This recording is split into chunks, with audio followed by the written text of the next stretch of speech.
Hi, I'm Ian. And I'm Yotam. And today we'll present to you Design Board, our new AI tool made for making hero shots of your modeled or rendered pictures. The video will be split into two parts. The first one will be about our tool and how to use it and all its function. And the next part will be about how to create your own AI, and we will give you some tricks and tips to do it. So the first thing we'll see when we open our tool is the landing screen and the option to upload images on the left side. After uploading an image, we can choose the mode to adjust it to the picture. Now the tool analyzes the image and soon we'll get a grid and matching fonts. You can see this second generated poster already has a nice grid. On the left, you have all the created elements. Right now, we're actually in the process of changing the color of the first layer. In this case, we also sampled the color directly from the image, then switched to X mode, carefully copied the generated color, and pasted it into each text layer separately. Let's edit. We'll edit the main text box and name our tool VibeX. We'll carefully adjust the size so that it fits our image. You can easily move the text freely by clicking on the orange box above the text, and if you want to move it with Snap to Grid, simply click this button.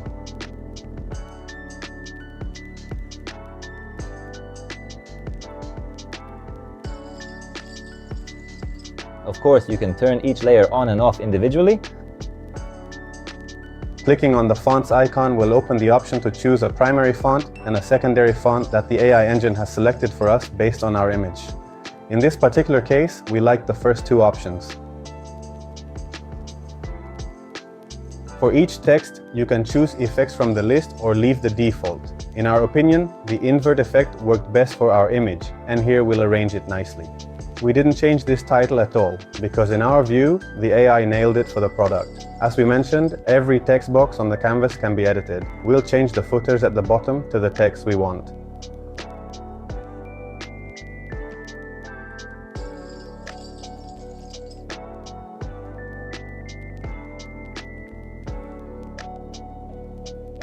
We'll click the preview button so that we can see the poster without all of the editing boxes visible.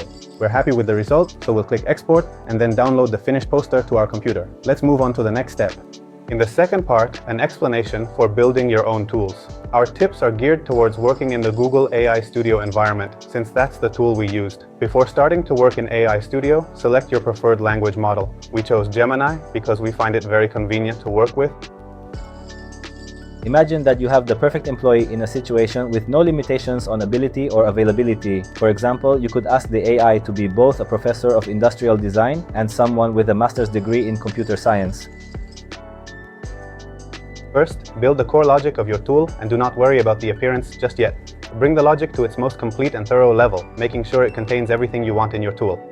It is better for the appearance part to come in a separate prompt, after the tool is already built, ready, and working exactly as you planned with the language model tool at the start. Ask Hale to build you one big prompt that presents the entire concept of the application. If we build the idea step by step from a very early stage, the logic can get mixed up in your requests and vulnerabilities. Therefore, on one hand, try building the entire application in one big prompt, but on the other hand, to avoid confusion, build it in stages. That is, tell Gemini to build the application step by step in separate requests. This way, your code is more likely to be organized and the AI will better understand what to do. Google AI Studio also has a restore option. In case the project stops working and fixes aren't helping and you've hit a kind of wall, you should know that this option doesn't always work and there's a point in the chat history where it gets deleted. For example, after 2 messages, you won't be able to restore a message from before them. Therefore, before making any major changes, click the duplicate button. This will create a copy of Design Board for you, for example, and from there you can continue working on the new copy. That way, you'll always know you have a backup to go back to and continue from if something breaks. That's all for today. Thank you.